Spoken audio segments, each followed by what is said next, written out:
접촉하사 자기가 무리를 보내는 동안에 배 타고 앞서 건너편 벳사다로 가게 하시고 무리를 적절하신 후에 기도하러 산으로 가시니라.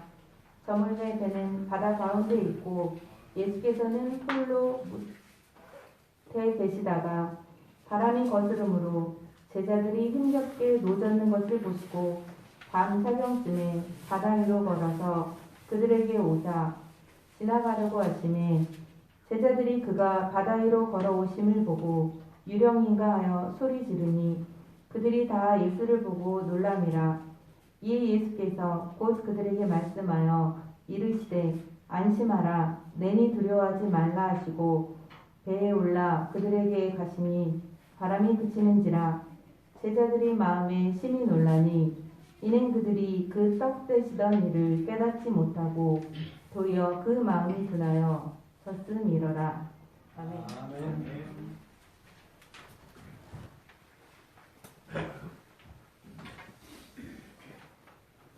예, 요 한 며칠 동안 뭐 여러분들도 마찬가지겠지만은 그 미국 대통령 선거 때문에 아주 그냥 뭐 테레비를 얼마나 봤는지 아마 여러분들도 그렇지 않을까 생각합니다. 제가 그 오늘 주보에 그 미국의 역사 가운데 그 미국 헌법을 제정할 때의 그 이야기를 잠깐 써놨습니다. 1787년에 이제 미국 헌법을 만들기 위해서 13개 이제 그 당시는 이제 주가 되겠죠. 그래서 그 대표들이 모여가지고 이제 헌법을 이제 제정하는 그런 어떤 과정을 거치게 됩니다. 그런데 이게 의견 통일이 안 되는 거예요. 서로 비난하고 경쟁하고 비판하고 논쟁하고 그래서 이게 정말 말하자면 사고가 많다 보니까 배가 저 산으로 올라갈 지경이 돼버린 겁니다. 그래서 지금 굉장히 힘들어하고 있는 그 차에 이제 여러분들이 잘 아는 벤자민 프랭클린이라고 하는 81세 된 그 당시는 이제 노인이겠죠. 네. 그 사람이 일어나서 이제 얘기를 합니다. 우리가 이렇게 한 달 동안 이렇게 끝없이 논의를 했는데도 불구하고 별다른 진전이 없다. 그러면서 사람의 지혜라고 하는 것이 우리가 참 지혜로운 사람들이 모여서 이런저런 일들을 결과를 도출하려고 노력을 하고 있지만 역시 한계가 있는 것 아니겠느냐. 그러면서 이제 거기 모인 많은 사람들한테 뭘 제안하냐면 우리 한번 이렇게 싸우지 말고 우리가 다시 집으로 돌아가서 한 얼마 동안 기도하고 난 다음에 그 다음에 한번 우리 다시 모여서 이 13개 대표들이 한번 다시 헌법에 대해서 얘기를 해보자. 그래서 이제 진짜 다들 이제 집에 돌아가서 그 나중에 이제 8월 6일인가요? 기도하고 난 다음에 정말 다 이제 아침에 그 대표들이 모인 거죠. 그리고 그때부터 이제 다시 토론을 시작했는데 근데 순식간에 해결돼 버리는 거예요. 이 프랭클린이라고 하는 사람 자신이 사실은 기도의 사람입니다. 네. 그래서 남북전 영국과 어떤 식민지 전쟁을 할 때에도 사실은 그렇게 기도하고 또 기도했던 그런 어떤 미국의 전통이 있거든요. 네.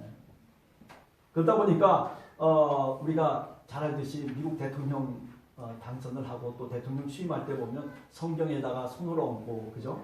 그리고 사실 선서를 하잖아요.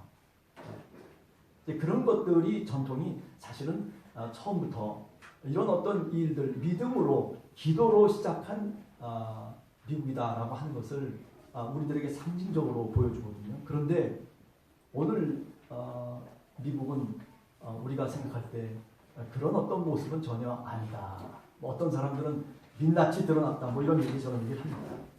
저는 뭐 그 얘기를 하려고 하는 것이 아니고 이 기도라고 하는 것이 우리가 생각할 때 그냥 뭐 하나님이라고 하는 신을 산정해서 그래서 우리가 뭐 원하는 것을 간구하고 또 요청하고 뭐 그러는 정도의 어떤 종교적 행위로 그렇게 생각하시는 분들이 기독교인들 가운데도 상당히 많이 있습니다. 또 어떤 사람들은 뭐 중세시대 때나 통할 수 있는 그런 어떤 미신적인 어떤 주술 행위가 아니냐, 뭐 그런 쪽으로 비판하는 사람도 사실은 있어요. 그렇지만은 우리가 기도라고 하는 것을 한 번 더 새롭게 생각을 해봐야 됩니다. 네. 지금 이 미국이 그런 어떤 엄청난 상황 속에 있고 또 코로나라고 하는 이런 기간 속에서 우리가 정말 여러분들이나 저나 이 기도라고 하는 것을 한 번 더 깊이 마음속에 새기면서 그러면서 한 주간을 여러분들이 살아갈 때 좀 기도하는 사람으로 살았으면 좋겠다라고 하는 그런 의도하에서 오늘 본문을 택했습니다. 사실 본문 속에서 보면 예수님이 제자들을 재촉하고 뭐 그 전에 오병이어 사건이 있었어요. 커다란 기적 사건이 일어났는데 그런데 이제 그 기적 사건을 맛본 사람들을 다 집으로 돌려보냅니다. 제자들도 다 저 베세다라고 하는 곳으로 건너가도록 그래가지고 예수님 혼자만 이제 남게 되는 거죠.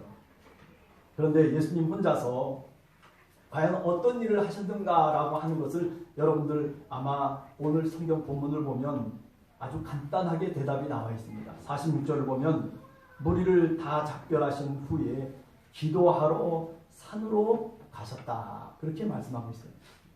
네. 저는 이 말씀이 가슴에 와닿습니다.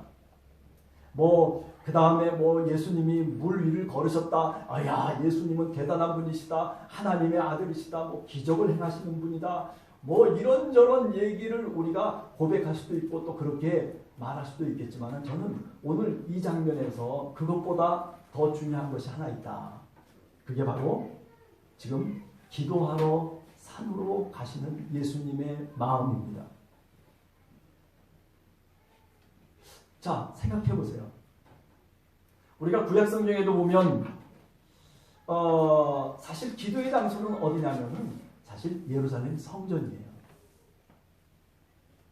예루살렘 성전이 얼마나 화려하게 지어졌는지 로마 식군단이 그 AD 그죠? 65년도에 이제 예루살렘에 쳐들어와서 그래서 70년에 예루살렘이 완전히 망해버리고 말잖아요. 돌 하나도 남을 없이 다 말하자면 흐트러져 버리고 다 무너져 버리거든요. 왜 그러냐면 그 돌과 돌 사이에 금을 집어넣은 거예요. 그래서 그 당시 많은 동방에 있는 사람들이 그 팔레스틴 예루살렘으로 와가지고 깜짝 놀라는 거예요. 햇빛이 쫙 비치면은 그 금빛이 그 성전 그 주변을 쫙 아름답게 그러면 그것이 뭐냐면 부의 상징이고 그것이 바로 여호와 하나님이 있는 곳이라고 하는 그런 어떤 아주 자랑과 금지가 된 장소가 바로 예루살렘이거든요. 그런데 오늘 성경을 보면 예수님이 예루살렘 성전으로 가신 게 아니에요. 많은 사람들이 기도하기 위해서는 어디로 가야 되는 것이 마땅하냐면 유대교 이야기 속에서 보면 당연히 예루살렘 성전으로 가야 되는 거예요.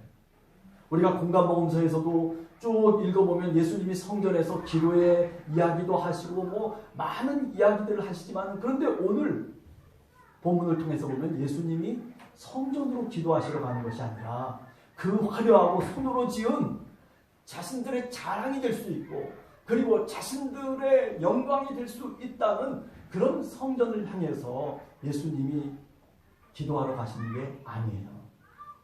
어디로 기도하러 가신다고요? 산으로. 그 산이 어딘지 우리가 제대로 알 수는 없어요.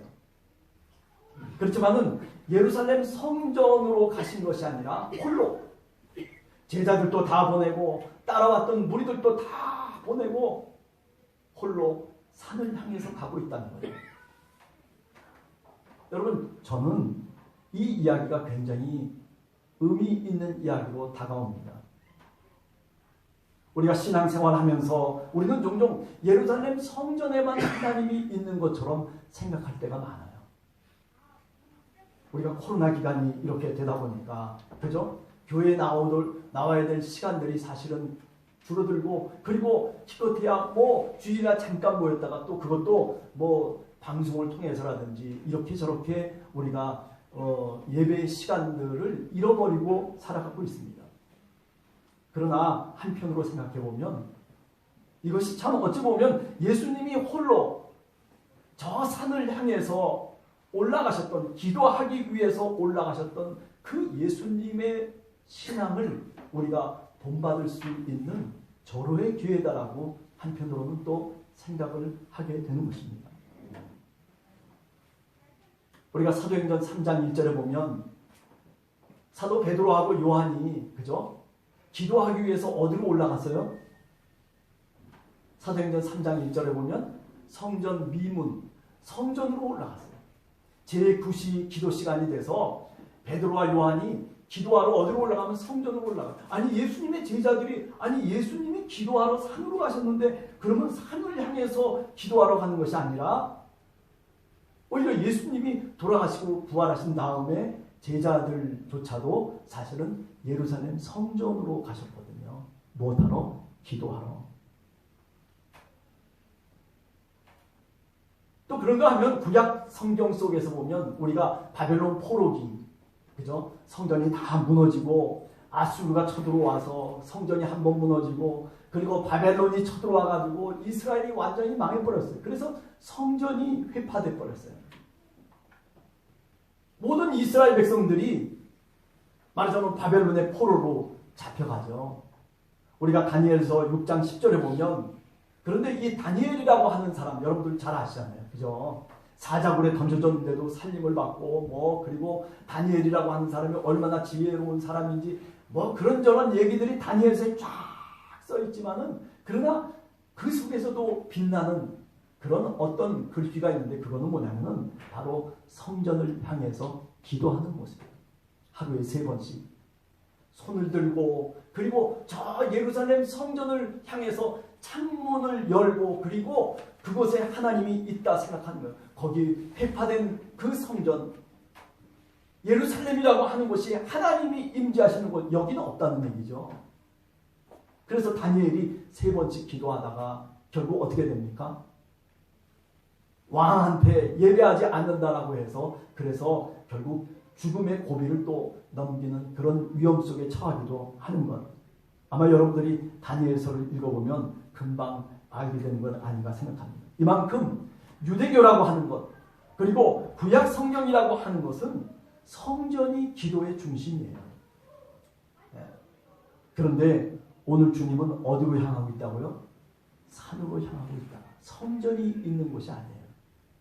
사람들이 손으로 아름답게 짓고 그리고 손으로 그냥 금이 번쩍번쩍 할 수 있도록 그냥 화려하게 지어놓은 그 성전으로 가시는 것이 아니라 아무도 손을 쓰지 못했던 누구도 생각하지 못했던 산을 향해서 가고 있는 예수님의 모습. 자, 그러면서 저는 생각을 해봐요. 정말 그 당시 예수님의 제자들뿐만 아니라 많은 이스라엘 백성들이 생각했던 기도의 장소인 예루살렘 성전으로 주님이 가지 않고 그럼 왜 산으로 주님이 기도하러 가셨을까? 그거는 그만큼 기도에 대한 개념이 달랐다는 거죠. 그 당시 많은 사람들이 유대교로부터 랍비들로부터 그리고 수많은 제사장들로부터 알고 그리고 믿고 있는 그 기도의 방법은 예루살렘 성전에 올라가서 하는 방법밖에 없었어요.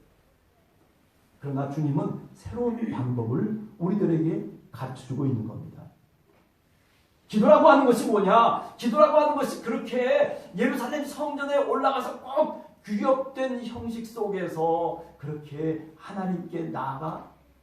그런데 문제는 뭐냐면 우리가 공감복음서 특별히 누가복음 18장 같은 데 보면 바리새파 사람들과 세리들에 대해서 얘기하고 있어요. 기도의 모습이 달라요.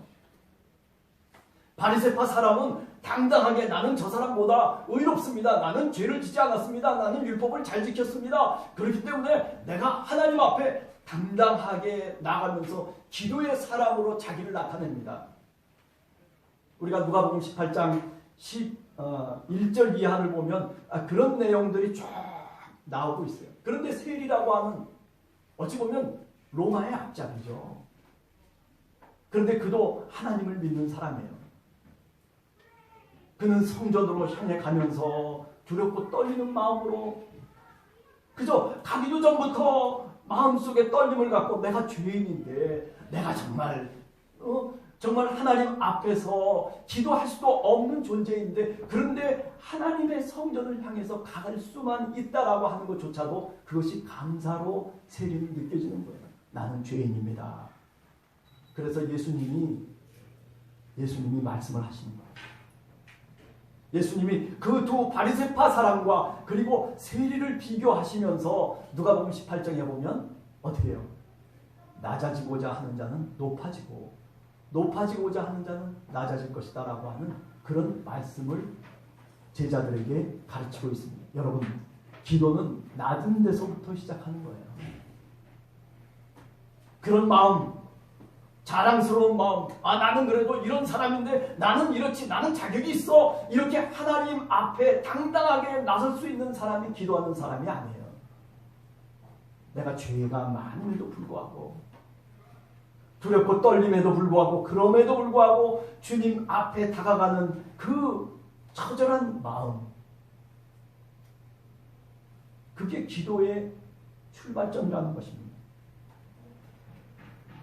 사실은 바리새파 사람보다는 이 세리가 어찌 보면 본질적으로 하나님을 깊이 더 사랑하고 있는 모습이라고 얘기할 수 있어요. 그런 점에서 기도의 바람직한 출발점은 어디냐면 바로 기도는 사랑으로부터 출발하는 거예요. 아마 하나님이 우리를 사랑하신다면 하나님도 오늘 우리 눈에는 보이지 않지만 그러나 우리를 향해서 기도하고 계실 거예요. 우리가 요한계시록 같은 데 보면 하늘 위에서 그 제단 아래에서 피를 흘리고 순교했던 사람들이 하나님을 향해서 기도하는 모습이 나옵니다. 그들이 무엇 때문에 그 하늘 위에서 기도를 할까요? 아버지 하나님과 함께하고 있는데 기도해야 될 이유가 뭐가 있어요? 즐겁고 행복하고 그리고 모든 것들이 다 만족한데. 근데 그들에게는 뭐가 있는 거예요? 피를 흘려 순교한 그 순교자들의 마음속에는 사랑이 있는 거예요.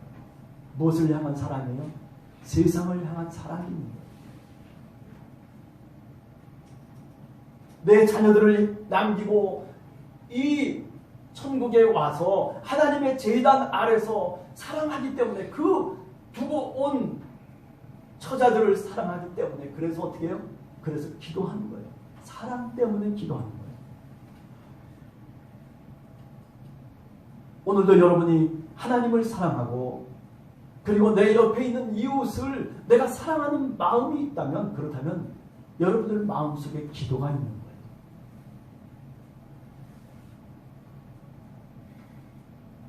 또 여러분들이 만약에 정말 내 옆에 있는 사람을 사랑하였다면 그렇다면 사실은 기도한 것이에요. 예수님께서는 우리에게 주기도문을 통해서 7개의 청원을 얘기하고 있습니다. 야 하늘에 계신 우리 아버지 이름이 거룩히 여김을 받으시오며 나라가 임하옵시며 뜻이 하늘에서 이루어진 것 같이 땅에서도 이루어지이다. 하나님 앞에 간절한 마음으로 청원을 합니다. 그런데 그 주기도문의 내용을 가만히 우리가 따져보면 그것은 뭐냐면 사랑의 청원이에요. 사랑의 기도예요. 어찌 보면 하나님 내가 당신을 정말 사랑합니다. 하나님 그러하오니 하나님 나에게 이 사랑하는 마음 그러나 주님 그렇기 때문에 주님의 나라가 임하기를 원합니다. 주님의 뜻이 이 땅에 이루어지기를 원합니다. 내 욕망이 아니라 내 요구가 아니라 내 청원이 아니라 내가 강구하는 이것만이 아니라 하나님 당신을 사랑하기 때문에 하나님 당신의 뜻대로 이루어지게 하소서.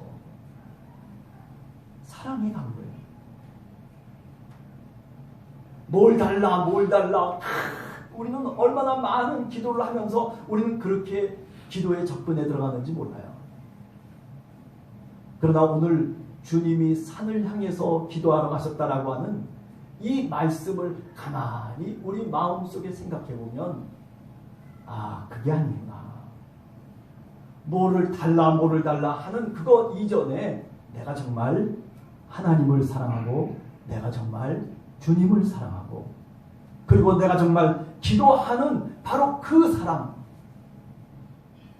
내 옆에 있는 이웃을 사랑하는 마음으로 출발해야 되겠다라는 것이죠. 예수님께서는 겟세마네 동산에서 이제 십자가의 죽음을 앞두고 땀을 흘리시면서 땀방울이 핏방울이 되면서 그러면서 기도할 때 그 기도의 내용이 뭡니까?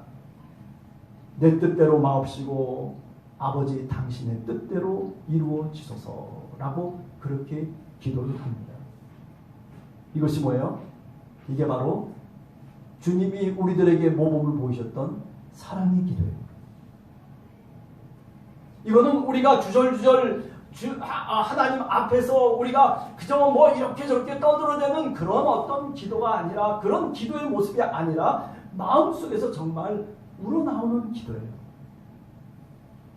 그래요. 기도라고 하는 게 어찌 보면 나를 뉘우치고 어찌 보면 하나님께 원하는 것을 청원하고 그리고 하나님께 감사하는 그것 역시 기도입니다. 그러나 이런 모든 것들은 다 사랑이라고 하는 그런 열차의 궤도를 달리는 그때 비로소 이 모든 것들이 정말 아름다운 기도가 될 수 있는 것입니다. 하나님께서 나를 사랑하기 때문에 주님께서 나를 사랑하시기 때문에 내가 기도하는 거예요. 하나님 나를 사랑하시죠? 우리가 요한복음 3장 16절에 보면 하나님이 세상을 이처럼 사랑하사 독생자를 주셨어요. 하나님이 사랑하시기 때문에.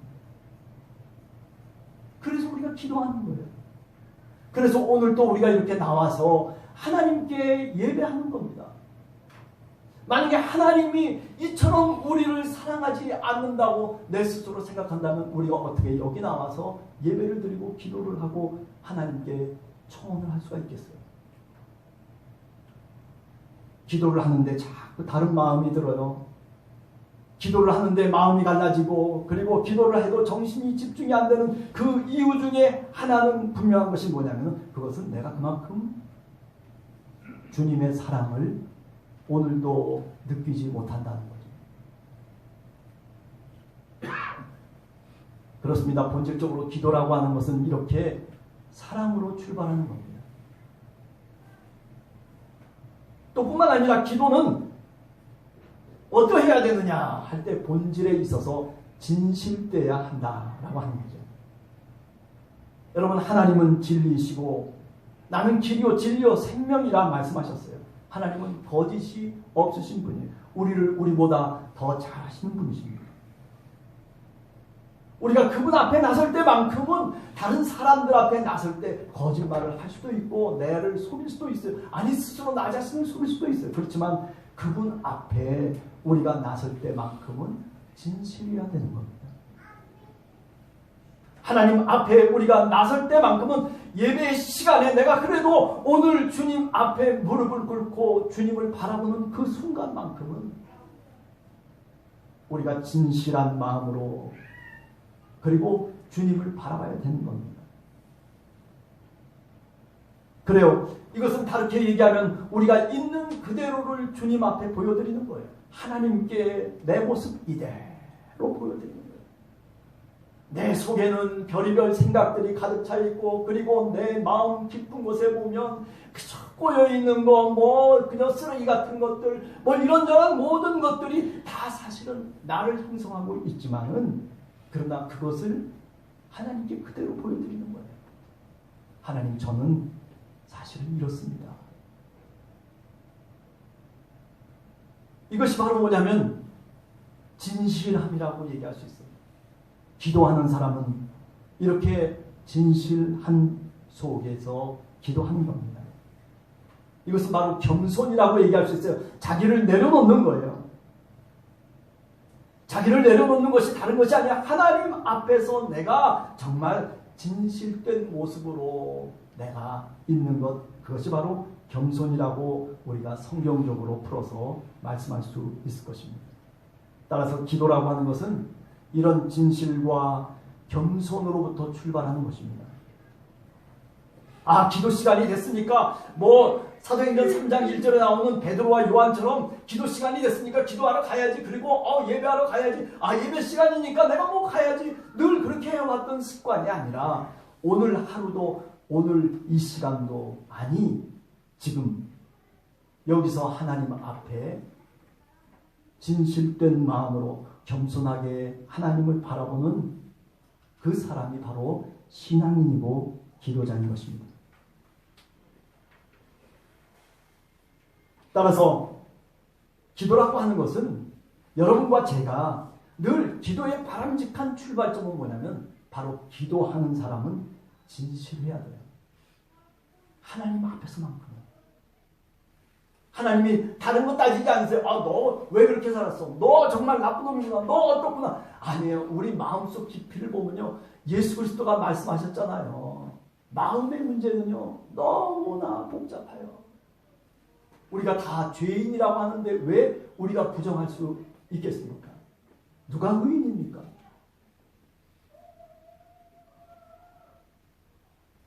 자, 그러므로 기도에는 우리가 세 박자가 있어요. 기도의 세 박자. 첫 번째는 아까 얘기한 것처럼 기도라고 하는 것은 겸손이에요. 겸손.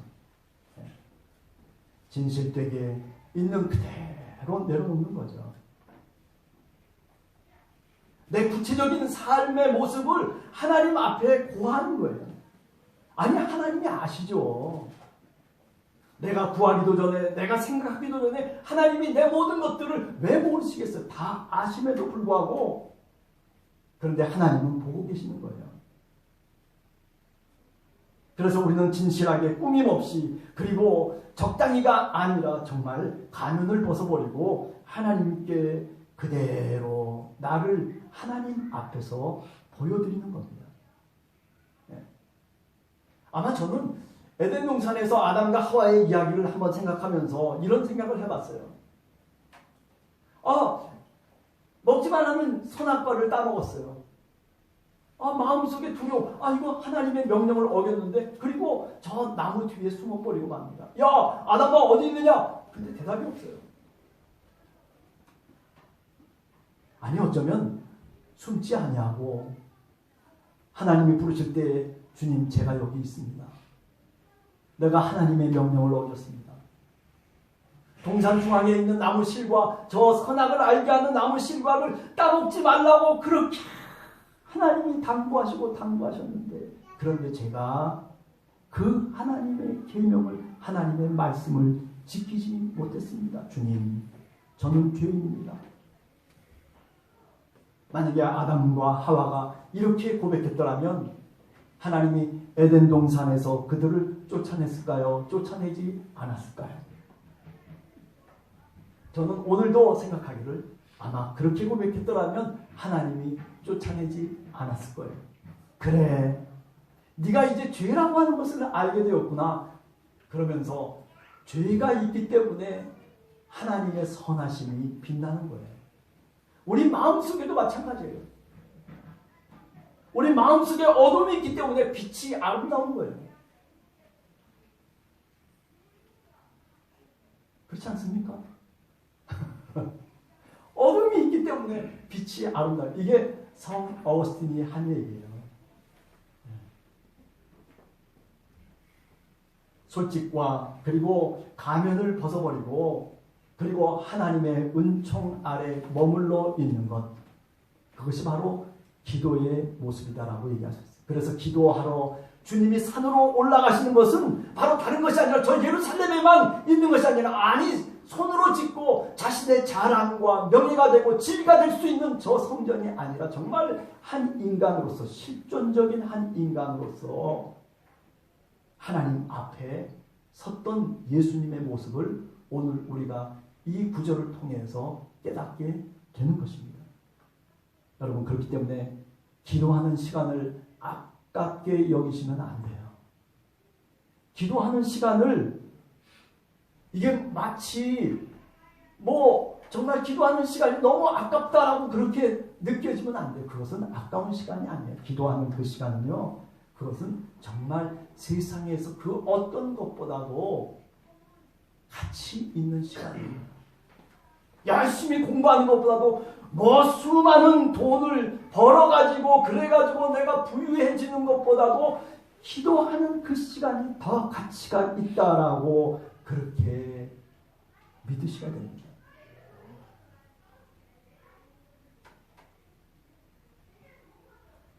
또 뿐만 아니라 기도는 무엇보다도 우리를 향하신 하나님의 사랑을 깨닫는 과정이 기도예요. 기도를 하게 되면 우리를 향하신 하나님의 사랑이 무엇인지를 깨닫기 시작하는 거예요. 여러분, 성경이라고 하는 게 뭐겠어요? 성경은요, 우리가 하나님을 찾아 나가는 방법을 알려주려고 하는 게 아니에요. 예? 우리가 궁리를 해서 그래서 야 하나님이 저쪽에 계시니까 야 저 하나님이 있는 곳까지 우리가 다다라가지고 그래가지고 야 하나님 찾았다 숨바꼭질하다가 그러다가 딱 찾아내는 그 하나님이 아니에요. 성경은 뭐냐면 하나님이 우리에게 오시는 것을 말씀하고 있는 거예요. 하나님이 우리에게 어떻게 오셨는가. 우리는 찾을 수도 없는 사람이에요. 우리는 그야말로 아무런 노력과 힘과 어떤 그 무엇을 공로를 통해서 우리가 하나님을 찾아낼 수 있는 사람이 아니에요. 여러분 그럴 거 아니에요. 과학으로 아무리 오늘 우주과학이 아무리 발달됐다 치더라도 컴퓨터가 아무리 발달됐다 치더라도 그것을 통해서 하나님을 증명할 수 있나요? 아니잖아요. 아니 또 그렇다고 해서 증명 못한다고 해서 하나님이 없다라고 그렇게 얘기할 수 있겠냐는 거예요. 그것도 아니잖아요. 성경이라고 하는 것은 하나님이 우리를 향해서 찾아오시는 길을 우리들에게 말씀하고 있는 겁니다. 예수 그리스도가 이 땅에 오셨어요. 그 하나님이 어떻게 이 땅에 오셨는지, 하나님이 왜 이 땅에 오셔야만 됐는지, 뭐라고요? 그것에 대한 답은 바로 세상을 사랑했다는 겁니다. 하나님의 사랑 때문에, 하나님의 사랑 때문에 오늘 여러분들을 찾아오시는 거예요. 하나님의 사랑 때문에 오늘 우리 교회 속에 주님이 찾아오시는 거예요.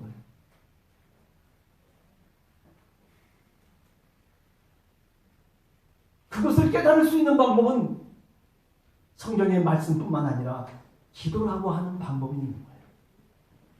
기도를 통해서 그죠? 우리를 향하신 하나님의 사랑을 깨닫게 되는 줄로 믿습니다. 하나님이 나를 사랑하신다.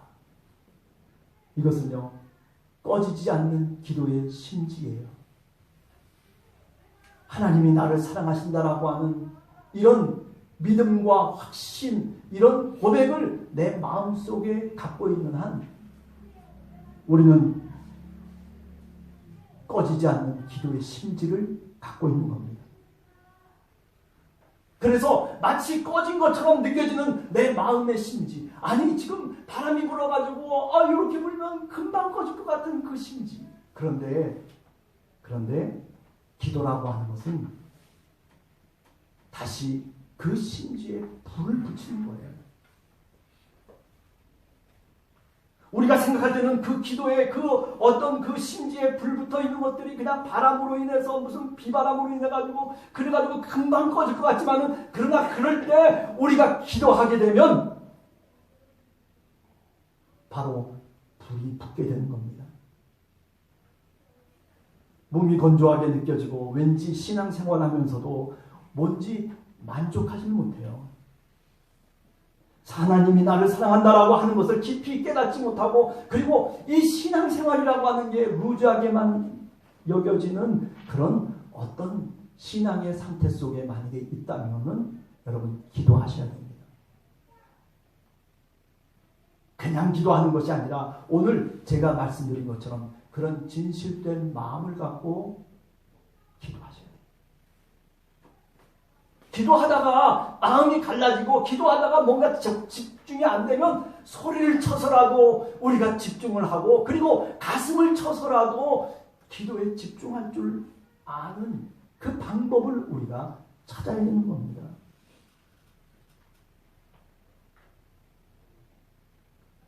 기도라고 하는 것은 내가 노력해서 얻어지는 것이 아닙니다. 기도라고 하는 것은 그저 하나님께 나를 내던지고 하나님의 마음속에 주님의 마음속으로 나를 내던지는 것이 뭐냐면 바로 기도예요.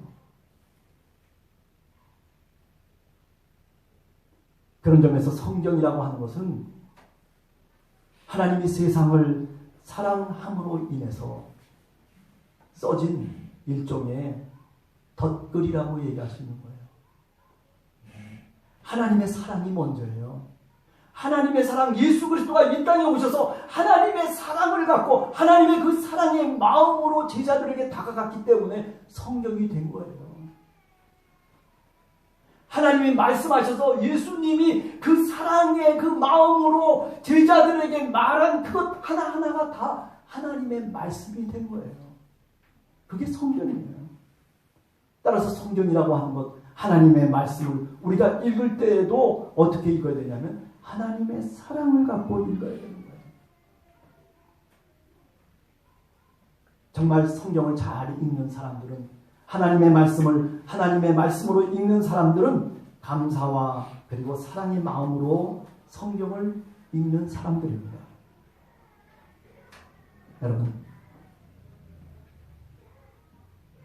한 주간을 살아가면서 그래요. 이 코로나 기간 동안 우리가 뭐 다른 어떤 봉사할 수 있는 것도 없고 그리고 뭐 우리가 늘 모여가지고 어떻게 할 수 있는 것도 없을지 모르지만 그러나 나 혼자 할 수 있는 것이 있어요. 그것은 바로 기도입니다. 사랑으로 깊은 사랑 속에 들어가서 그래서 내 꺼져가는 심지를 다시 불을 붙이는 거예요. 활활 타오를 수 있도록 기도를 통해서 내가 그 불을 붙이는 거예요.